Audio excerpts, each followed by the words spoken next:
We've seen a variety of improvements. The work really influences positive, consistent nutrition messages across childcare settings.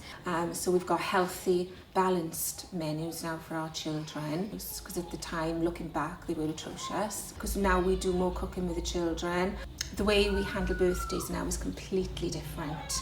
There's no longer birthday cakes brought into the setting. What we do now is sugar-free jellies with candles. So children are losing out, but they're doing it in a healthy way.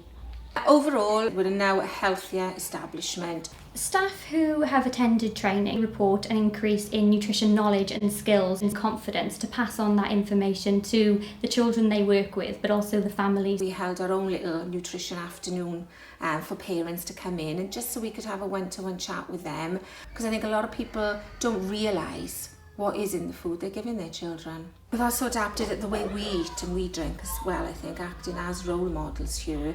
They're looking up to us and we need to set a good example. We invite all staff to attend an annual Early Years Nutrition Conference. It's lovely to get together with people from other settings and various backgrounds and hear of how the course has helped them.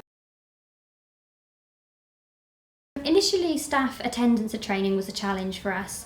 But once staff started reporting back on the content of the training, how it supported them in their current roles, and also how it helped provide evidence for lots of the assessment criteria within local schemes, attendance at the course really rocketed. I think a lot of the staff had reservations. Oh, the children got to have this squash, they won't drink nothing else, or they won't eat anything but jam sandwiches.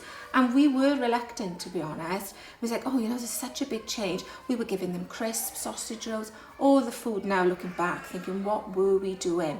But we were all, I think, surprised how well the children took to it. We had the reservations, not the children. This is only one area of work as public health dietitians, so it is a huge challenge for us really to keep up with the demand for delivering the initial training, but also providing adequate support to then implement that information. Often they can find it a sticking point to actually get the parents on board, and parents don't necessarily have the nutrition knowledge to implement some of these things that we're suggesting, and sometimes there can be a lot of misconceptions that are passed down through families. Many times we've had a parent come in, my little child won't eat this, they won't eat that.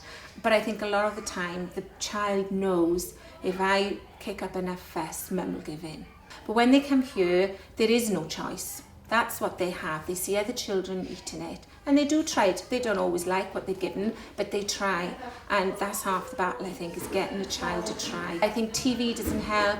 There's so many foods promoted towards children that are not healthy, and they've got the fun toy or the fun character, and it's natural, the child's going to want it. There's a lot of work to be done, not just in setting, but actually to ensure that transition of nutrition messages and healthy eating habits actually transfers to home. There is locally a lack of practical cooking skills. We often find that families don't have the confidence and don't have the skills in order to cook a basic meal. There is a lot more work to be done to increase the number of childcare staff that we do actually make contact with. So I think it is important that it's not just the cook, but actually it's all members of that childcare setting, including the manager. It's brilliant. If you've got already an insight into nutrition, or whether it's just completely new to you all, it's a really good course. One of the best courses I've been on.